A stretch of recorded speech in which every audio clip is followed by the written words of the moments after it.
In the Middle Ages, centuries before our modern understanding of disease and germs, humanity's relationship with water and cleanliness was complex, laden with doubts, superstitions, and shifting beliefs. While ancient civilizations, such as the Romans, were known for their vast public bathhouses, the concept of bathing saw a dramatic decline during the medieval period.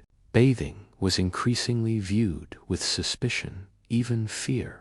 So why did this perception change? What beliefs led people to see the simple act of water touching the body as a dangerous thing? Were there real reasons behind this shift, or merely myths passed down through generations? In this quiet documentary, we'll dive deep into the history of personal hygiene during that mysterious era. We'll uncover the underlying causes behind this fear of water, from misunderstood health risks to religious and societal beliefs that shaped daily life.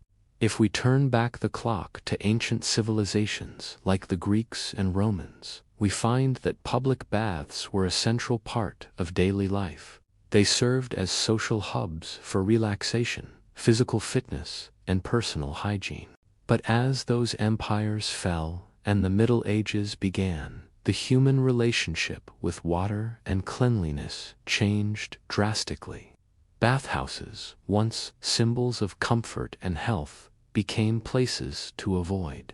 Roman bathhouses were grand architectural marvels used for washing, massages, even reading and socializing. Designed to accommodate large crowds, they offered both hot and cold water, showcasing an advanced understanding of hygiene and physical well-being. But with the fall of the Roman Empire and the collapse of its intricate infrastructure, the water and sewage systems that fed these baths deteriorated. As chaos and war spread, maintaining these vast facilities became impossible. Bathhouses were abandoned, repurposed, or left to crumble along with the widespread culture of communal bathing. Beyond physical decay, other factors deepened the medieval detachment from water. Religious and social shifts in Europe saw growing beliefs that the body should be spiritually, not physically, cleansed. Excessive cleanliness or attention to one's appearance was often seen as vanity or even sin. This encouraged asceticism and simplicity in all aspects of life, including personal hygiene. Quietly, public baths were abandoned. Water was no longer seen by the masses as a symbol of bodily purity, but rather something suspect, perhaps even dangerous. This marked the beginning of a new chapter in the history of hygiene, one characterized by a growing fear of water and whispered tales linking it to disease and death. People had no concept of germs or viruses. Dominant medical theories attributed illness to bad air, known as miasma, or to imbalances in the body's internal fluids. Within this ignorance, water, especially hot water, was seen as a risk. Many believed that hot baths opened the pores, making the body more vulnerable to bad air that carried disease. They feared that contaminated water could carry invisible evils into the body through open skin. This idea was deeply ingrained, making full-body bathing something to be avoided unless absolutely necessary. Rivers and wells used for drinking and washing were also dumping grounds for waste. With no proper sewage systems, water became a real breeding ground for disease, if no one understood why. Bathing in such polluted water was genuinely dangerous, but people didn't grasp the true cause. Even the few public bathhouses still in use were often overcrowded and poorly maintained. The water was rarely changed, and the spaces became hotspots for skin conditions and epidemics.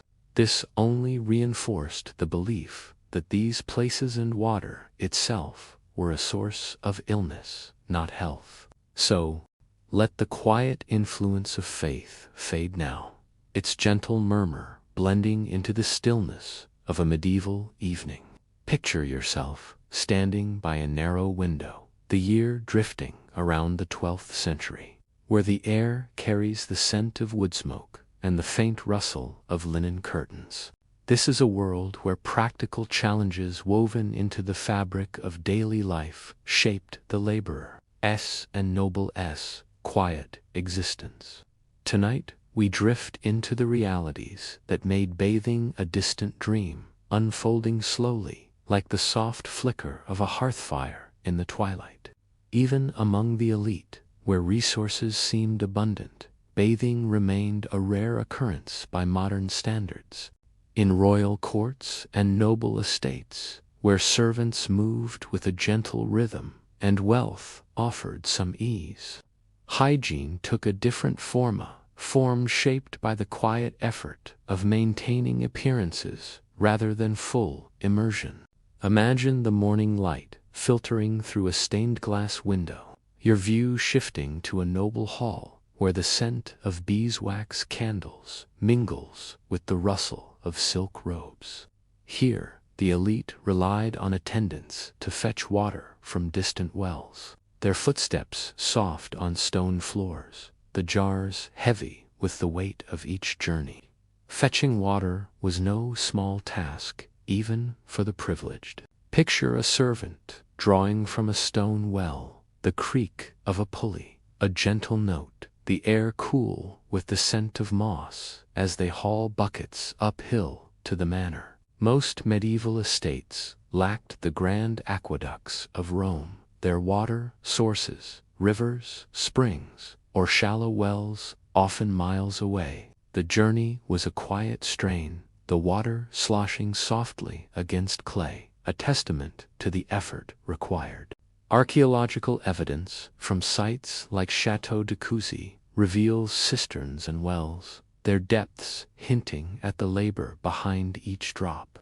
A legacy carved into the earth for the nobles' use. Heating water added another layer of challenge. Imagine a kitchen fire crackling, its warmth spreading slowly, the scent of burning oak filling the air as servants stoke the flames.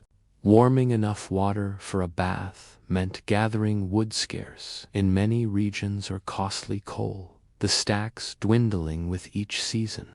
The process was deliberate, the kettle's hum a soft companion, the steam rising in gentle curls as it warmed. Historical records from monastic chronicles suggest that even in wealthy households, hot water was a luxury reserved for the sick or the very highborn, the heat a quiet gift against the cold stone walls. Disposing of the used bathwater was a task of its own. Picture a servant tilting a wooden tub, the water splashing softly into a courtyard drain, the air tinged with the mustiness of damp earth. Without proper sewers, the liquid pooled in open channels or trickled into streets, adding to the faint odors that lingered. The effort to empty and clean the tub was a gentle pause in the day. The sound of scrubbing brushes, a rhythmic note, a practical necessity that shaped the elite's reluctance to bathe often. Sites like the Tower of London reveal drainage systems, their simplicity suggesting a world where water management was a quiet art. Clothing became a shield for the noble class. Imagine layering a linen shift beneath a velvet gown, the fabric rustling softly as you move, the scent of lavender sachets tucked within. These undergarments absorbed sweat and oils, their texture a barrier between skin and the outer world. Servants changed and washed these layers regularly, the air filled with the gentle splash of rinse water and the faint aroma of soapwort, a plant-based cleaner. Chronicles from the court of Eleanor of Aquitaine note such practices, their focus on outer cleanliness, a legacy of practicality. The layers a quiet defense against the need for baths. Alternative cleansings offered a compromise. Picture a noblewoman wiping her hands with a damp cloth, the fabric cool against her skin, the scent of rosewater lingering as she tends to her face. Sand or ash was used to scrub grime from fingers, the gritty texture a gentle scrub, the process a quick ritual by the hearth. Steam baths, built in stone rooms with low ceilings, allowed sweating without immersion, the air warm and thick with the scent of heated stones. Historical accounts from medieval Spain describe such saunas, their heat a soothing balm, believed to expel toxins while sparing the skin from water's perceived dangers. Even with wealth, the elite faced limits. Imagine a feast where the air hums with the scent of roasted meat, nobles clad in perfumed robes, their appearance pristine, yet their bathing rare. The effort to maintain this facade, fetching, heating, disposing, made full baths a spectacle reserved for special occasions like coronations or recoveries from illness. The scarcity of resources, the labor involved, and the lingering fear of water's risks wove together, creating a hygiene that was more ritual than reality. Some years brought hardship, a gentle thinning of wood or water, yet the elite adapted, their cleanliness a quiet reflection of their status. As you imagine this world of practical challenges, let the scent of wood smoke and the rustle of linen settle over you, a gentle shroud fading into the night. Let the flicker of the hearth drift now, like a breeze, over the stone courtyards, as we turn to the broader customs that defined their quiet lives. Picture yourself resting by a stone wall, the year drifting around the 13th century, where the air carries the scent of dried herbs and the faint crackle of a distant fire.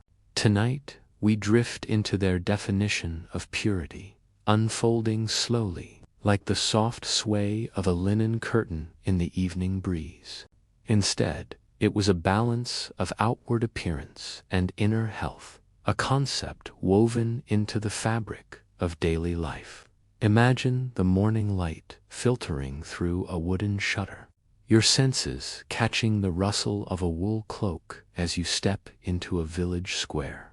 Here, the air hums with the scent of baking bread and the distant bleat of sheep. A world where odors were a constant companion, neither shunned nor celebrated, but simply accepted. Archaeological finds from sites like York reveal layers of refuse and waste, their presence a quiet testament to a life where smell was part of the rhythm, a legacy carved into the earth. People adapted to this reality with practical grace, the herb's faint aroma mingling with the scent of leather, a simple method to soften the air around him. The poor might crush mint leaves between their fingers, the crisp scent rising gently, while the wealthy layered their clothing with costly perfumed sandalwood or rose oil, its richness a quiet shield. Historical records from the court of Edward I note such practices, their popularity a network of adaptation, the scents evolving with trade routes, a legacy carried across the land. Imagine slipping on a linen shift beneath a coarse woolen gown, the fabric rustling softly as it absorbs the day's warmth, the scent of soapwort lingering from a recent wash. These underlayers were changed more often than outer garments, their texture a barrier that kept the surface world fresh. Servants in noble homes might rinse them in a wooden basin, the water splashing gently, the air tinged with the mustiness of damp cloth. Chronicles from monastic orders suggest regular laundering, their simplicity a quiet strength, the layers a legacy of practicality that defined cleanliness for all classes. Social class painted the picture of hygiene in subtle hues. Picture a noble estate where the air flows through high windows, the scent of lavender sachets drifting from silk drapes, a world of ventilation and fragrance.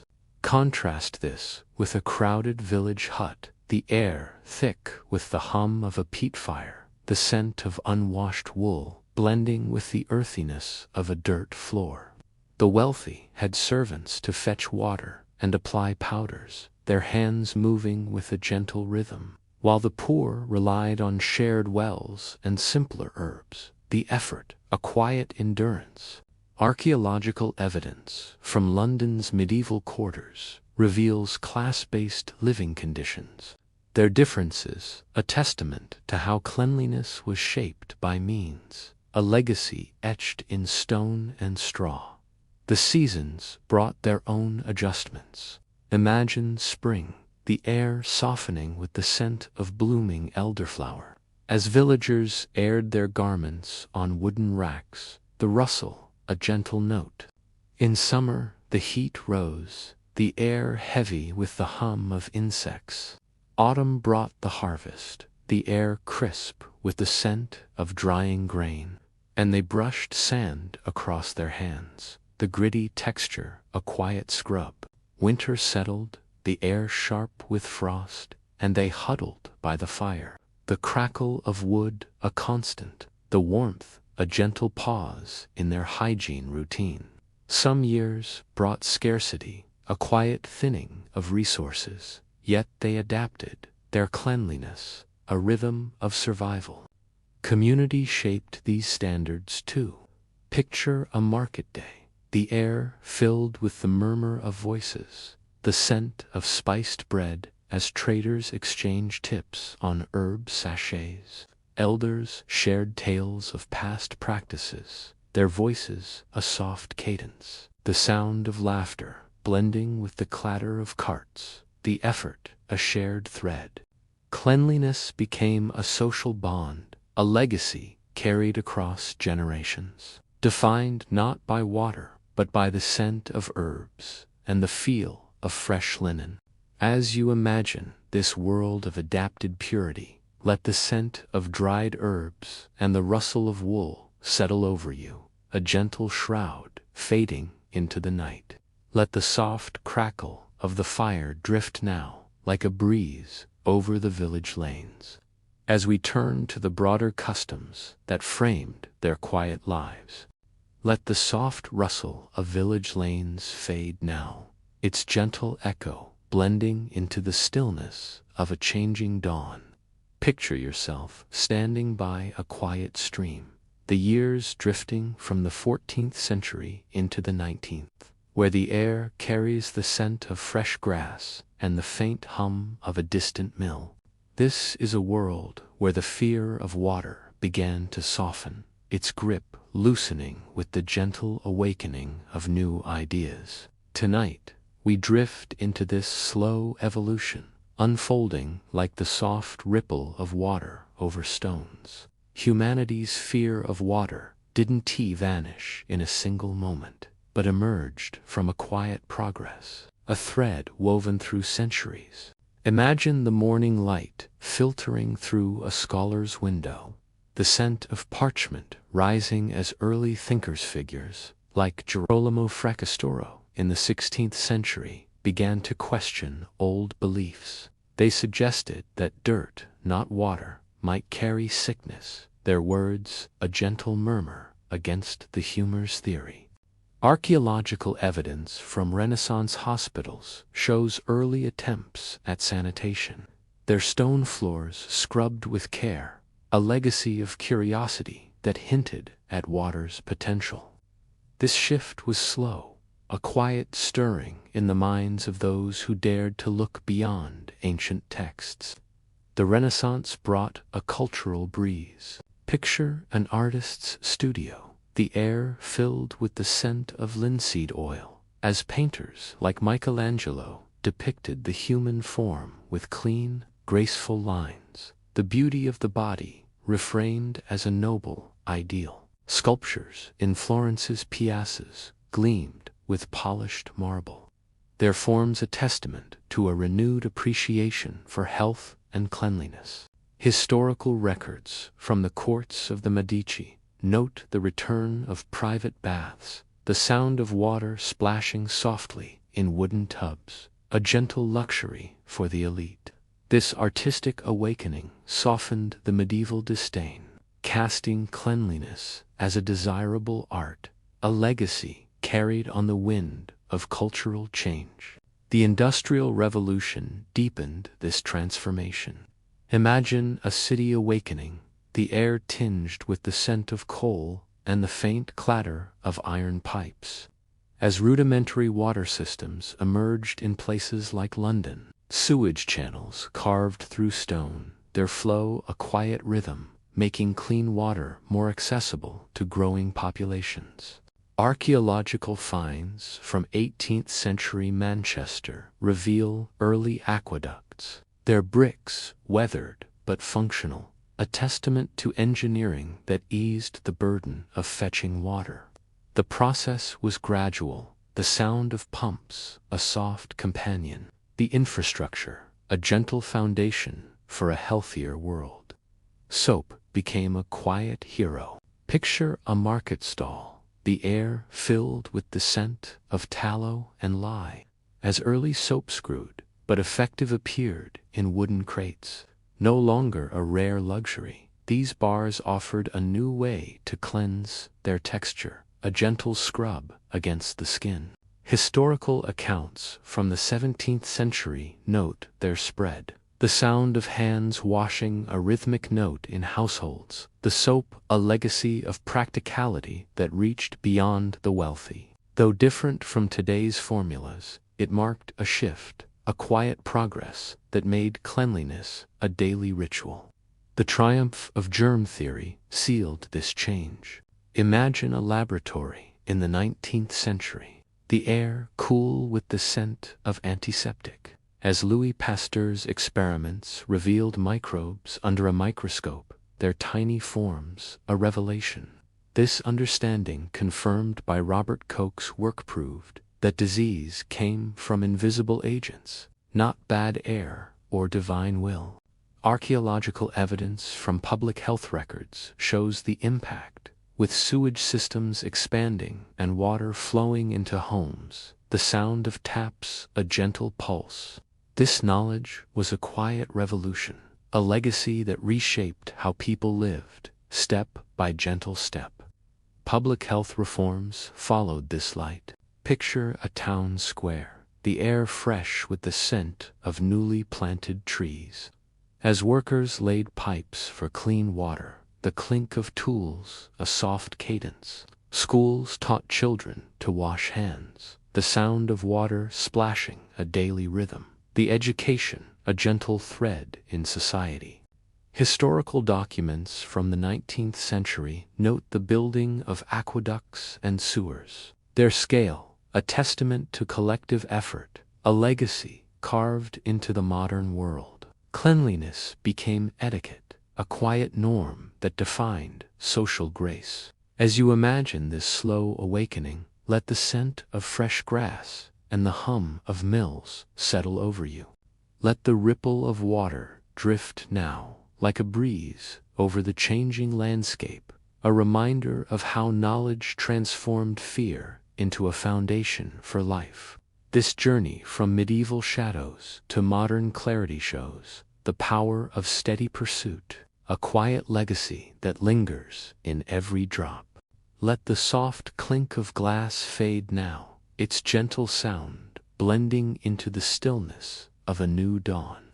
Picture yourself standing by a quiet street, the years drifting from the 19th century into today, where the air carries the scent of rain-washed cobblestones and the faint hum of a distant fountain. This is a world where the rise of public health transformed cleanliness from a rare luxury into a quiet cornerstone of daily life.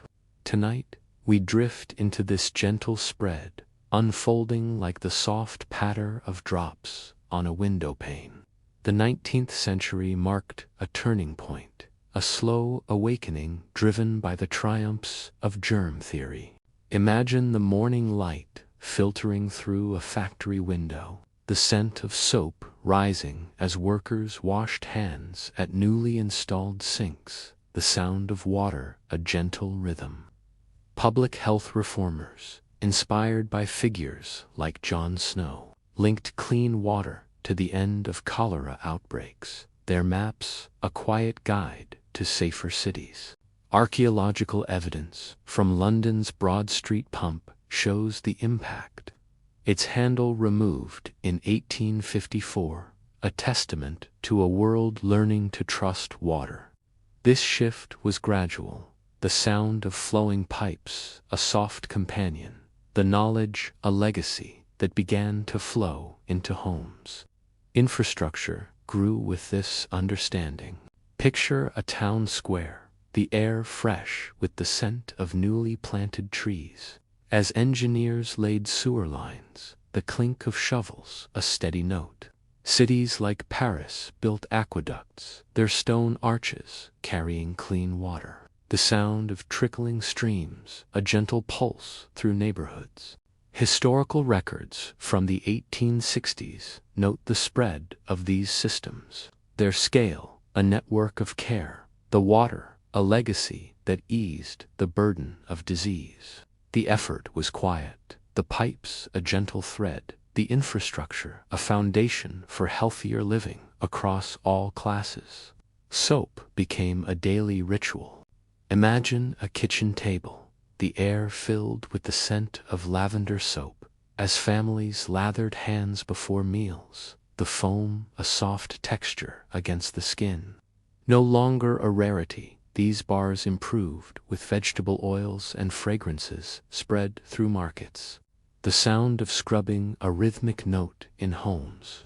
Archaeological finds from 19th century households reveal soap molds. Their simplicity, a testament to accessibility, a legacy that made cleanliness a quiet norm. The process was gentle, the soap a companion, the habit a rhythm woven into the fabric of everyday life. Education carried this change forward. Picture a classroom, the air cool with the scent of chalk.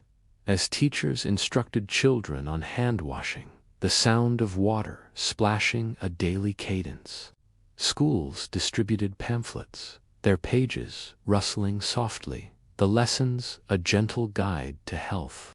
Historical accounts from the late 19th century note hygiene curricula, their reach a network of support, the education a legacy that shaped young minds. Cleanliness became a social grace, a quiet thread passed from generation to generation, defined by the simple act of care. The 20th century deepened this transformation. Imagine a bathroom, the air humming with the scent of warm water. As indoor plumbing brought showers into homes, the sound of droplets, a soothing lullaby. Antibacterial soaps and toothpaste emerged, their packaging a gentle promise. The products a legacy of science that refined daily routines. Archaeological evidence from mid-century homes shows tiled bathrooms, their cleanliness a testament to progress, a quiet improvement that made hygiene effortless. The shift was slow, the water a constant friend, the technology a rhythm of modern comfort. Community embraced these changes. Picture a village fair, the air filled with the murmur of voices, the scent of fresh bread as families shared tips on cleaning, the sound of laughter blending with the clatter of stalls. Public health campaigns posted posters, their colors a soft guide, the messages a network of care. Historical records from the 1950s note vaccination drives, their reach a testament to collective effort, the health a legacy carried across towns. Cleanliness became a shared value, a quiet bond that defined social harmony. As you imagine this rise of cleanliness, let the scent of rain-washed cobblestones and the hum of fountains settle over you, a gentle shroud fading into the night. Let the soft patter of water drift now, like a breeze, over the quiet streets. a reminder of how science and community transformed a feared element into a foundation for life. This journey from medieval shadows to modern ease shows the power of steady progress, a quiet legacy that lingers in every drop. Let the soft clink of glass fade now, its gentle echo blending into the stillness of a twilight hour. Picture yourself resting by a stone hearth, the years drifting from the 15th century into the 18th, where the air carries the scent of burning sage and the faint rustle of turning pages. This is a world where medical knowledge began to spread, its roots growing quietly through the exchange of ideas and the art of healing. Tonight, we drift into this gentle journey, unfolding like the soft flicker of a candle in a scholar's room. The spread of medical understanding was a slow dance, a thread woven across continents and cultures. Imagine the morning light filtering through a monastery window, the scent of ink rising as monks copied texts from Arabic scholars like Avicenna, their words bridging east and west. These manuscripts, filled with remedies for fevers and wounds, traveled along trade routes, the sound of camel bells, a distant rhythm. Archaeological evidence from Toledo's libraries reveals translated works, their pages worn but rich, a testament to a quiet exchange. This knowledge was a gentle gift, a legacy that nourished the healing arts across Europe, step by quiet step. Universities became hubs of this growth. Picture a lecture hall, the air cool with the scent of wax candles.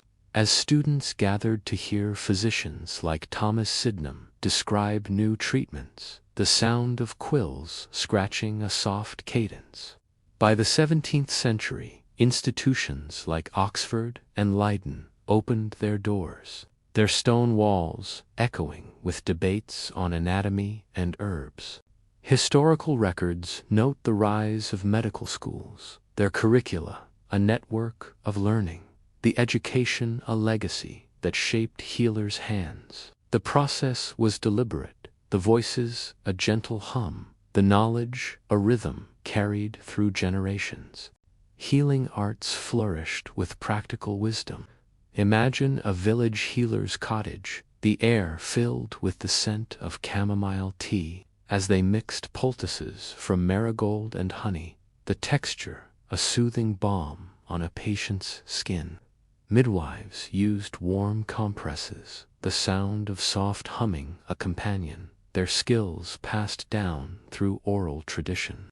These practices were gentle, the remedies a thread of care, the healing a legacy woven into the fabric of daily life. The elite sought these arts too. As a court physician applied leeches with steady hands, the sound of dripping water a soft note. By the 18th century, apothecaries stocked exotic spices and minerals, their shelves a gentle promise, the treatments a legacy of privilege. Historical accounts from the court of Louis XIV note the use of tonics, their preparation a quiet ritual, the care a rhythm that eased the burdens of the highborn. The shift was slow, the remedies a companion, the healing a gentle thread in their world. Community shared this knowledge. Elders recounted tales of past cures, their voices a soft cadence, the sound of grinding herbs a rhythmic thread. Historical records from the 17th century note traveling surgeons, their visits a network of support, the village a hub of quiet resilience. Medicine became a shared journey, a legacy carried across fields and towns, defined by the gentle touch of tradition. The seasons shaped these practices. Imagine spring, the air softening with the scent of blooming lavender, as healers gathered fresh plants, the rustle a gentle note. In summer, the heat rose, the air thick with the hum of bees, and they brewed cooling teas, the steam a soothing friend, Autumn brought the harvest, the air crisp with the scent of drying roots, and they stored remedies, the process a quiet pause. Winter settled, the air sharp with frost, and they warmed ointments by the fire. The crackle of wood a constant, the care a gentle rhythm through the cold. Some years brought scarcity, a quiet thinning of herbs, yet they adapted, their healing a legacy of endurance. Let the soft flicker of the candle drift now, like a breeze over the quiet villages, as we turn to the tools that refined their quiet art. Let the soft flicker of the candle fade now, its gentle glow blending into the stillness of a quiet evening. Picture yourself resting by a wooden workbench, the years drifting from the late 18th century into the 19th, where the air carries the scent of polished metal and the faint rustle of clean linens. This is a world where medical tools and techniques began to refine, their edges sharpening with the quiet advancement of science. Tonight, we drift into this gentle innovation, unfolding like the soft creak of a craftsman's chair in a workshop. The late 18th century saw the birth of precise instruments, a slow awakening in the hands of skilled artisans. Imagine the morning light filtering through a glass-paneled room, the scent of oil rising as a blacksmith shaped a stethoscope, its wooden frame smooth under careful hands, invented by Leanic in Ba-i-Lu. This tool amplified the heart's murmur, the sound a gentle rhythm in a physician's ear. Archaeological evidence from Paris museums reveals early models, their curves worn but functional, a testament to a quiet leap. This progress was deliberate, the tools a gentle companion, the innovation a legacy that began to listen to the body's secrets. Surgical techniques grew with these tools. Picture an operating theater, the air cool with the scent of carbolic acid, as Joseph Lister introduced antiseptic methods in the 1860s. The sound of sterilizing instruments, a soft clink. Surgeons wore clean aprons, the fabric rustling gently, their hands guided by the belief that germs caused infection. Historical records from Glasgow hospitals note the drop in postoperative fevers, their success a network of care, the technique a legacy that transformed the operating table. The shift was slow, the antiseptic a quiet shield, the practice a rhythm of safety woven into medical life. Anesthesia brought a new calm. Imagine a patient's room, the air filled with the scent of ether, as John Snow administered it during surgery in 1847, the sound of steady breathing a soothing note. This discovery, refined with chloroform, eased the pain of procedures, the vapor a gentle mist that softened the experience. Archaeological finds from London's medical archives show early inhalers, their glass, delicate but effective, a testament to a quiet relief. The process was gentle, the anesthesia a companion, the healing a legacy carried through the hands of surgeons. Diagnostic methods expanded to Promagin, a physician's study, the air humming with the scent of polished wood as thermometers. And early X-ray machines emerged, their dials clicking softly. By the 1890s, Wilhelm Röntgen's X-rays revealed bones beneath skin, the faint glow a gentle promise. Historical accounts from Berlin clinics note their use, the images a network of insight, the technology a legacy that peered into the body's depths. The effort was quiet, the tools a guide, the discovery a rhythm that shaped modern diagnosis. Daily life felt this refinement.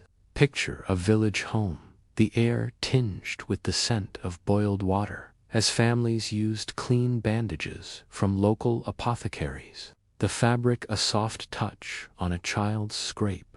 Healers applied salves with steady hands, the sound of grinding herbs, a rhythmic thread, their skills informed by new tools. Archaeological evidence from 19th-century households shows medicine chests, their contents a testament to accessibility, a legacy that eased minor ailments. The practice was gentle, the care a companion, the health a quiet thread in everyday routines. The elite embraced these advancements.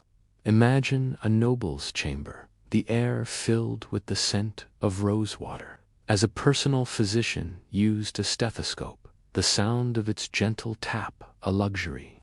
By the mid-19th century, private clinics offered X-rays, their rooms cool and clean, the treatments a legacy of privilege. Historical records from the court of Queen Victoria note such care, the tools a quiet ritual, the health a rhythm that defined their world. The shift was slow, the innovation a companion, the healing a gentle thread in their lives. As you imagine this refinement of medicine, let the scent of polished metal and the rustle of linens settle over you, a gentle shroud fading into the night. Let the soft clink of instruments drift now, like a breeze, over the quiet workshops. As we turn to the broader impact that shaped a healthier world, let the soft clink of instruments fade now, its gentle sound blending into the stillness of a peaceful dusk. Picture yourself standing by a quiet park, the years drifting from the late 19th century into today, where the air carries the scent of blooming flowers and the faint hum of a distant clinic. This is a world where public health and global medicine transformed their reach, a gentle thread across nations and time. Tonight, we drift into this quiet harmony, unfolding like the soft rustle of leaves in a summer breeze. The late 19th century saw public health take root, a slow awakening driven by the lessons of refined tools. Imagine the morning light filtering through a city window, the scent of clean streets rising as municipal workers swept away refuse, the sound of brooms, a gentle rhythm. Figures like Edwin Chadwick in England championed sanitation, their reports a quiet guide to healthier urban life. Archaeological evidence from London's sewers, expanded in the 1870s, reveals their depth, a testament to a world learning to breathe easier. This progress was gradual, the cleanup, a gentle companion, the health, a legacy that began to spread beyond borders. Vaccination became a global gift. Picture a village square, the air filled with the scent of antiseptic as Edward Jenner's smallpox vaccine reached remote communities, the sound of a child's laugh, a soothing note. By the 20th century, organizations like the World Health Organization coordinated efforts, their voices a soft cadence across continents. Historical records from the 1970s note the eradication of smallpox. Its success, a network of care, the vaccine, a legacy that shielded millions. The process was deliberate, the needle, a quiet promise, the health, a rhythm woven into the fabric of humanity. Antibiotics brought a new dawn. Imagine a hospital ward, the air humming with the scent of clean bandages, as penicillin discovered by Alexander Fleming in 1928 saved lives. The sound of steady breathing, a gentle lullaby. By the mid-20th century, these drugs spread to rural clinics, the pills, a soft texture in a healer's hand. Archaeological finds from wartime medical kits show vials of penicillin, their fragility a testament to resilience, a legacy that eased the burden of infection. The shift was slow, the medicine a companion, the healing a quiet thread in everyday care. Global cooperation deepened this transformation. Picture an international summit, the air cool with the scent of polished wood. As leaders discussed malaria control, the sound of turning pages, a rhythmic note. Programs like the Global Polio Eradication Initiative, launched in the 1980s, brought vaccines to distant villages. The effort, a gentle reach. Historical accounts from the 1990s note their progress. The collaboration, a network of support. The health, a legacy carried across oceans. The work was quiet, the effort a guide, the unity a rhythm that shaped a healthier world. Daily life reflected these changes. Imagine a home kitchen, the air tinged with the scent of boiled water. As families stored medicines in neat cabinets, the clink of bottles, a soft cadence. Children learned to cover coughs, the sound of hand washing, a daily rhythm. The habits, a gentle thread of care. Archaeological evidence from mid-20th century homes shows first aid kits, their contents a testament to readiness, a legacy that made health accessible. The practice was soothing, the routine a companion, the well-being a quiet norm in modern life. The elite benefited too. Imagine a mansion, the air filled with the scent of fresh linens. As private doctors monitored vitals with advanced devices, the beep of a monitor, a gentle pulse. By the late 20th century, personalized medicine emerged, the treatments a quiet luxury, the care a legacy of privilege. Historical records from modern clinics note such advancements, the technology a rhythmic thread, the health a gentle companion in their world. The shift was slow, the innovation a guide, the healing a quiet harmony in their lives. As you imagine this transformation, let the scent of blooming flowers and the hum of clinics settle over you, a gentle shroud fading into the night. Let the soft rustle of leaves drift now, like a breeze over the quiet parks, a reminder of how science and unity reshaped health, step by gentle step.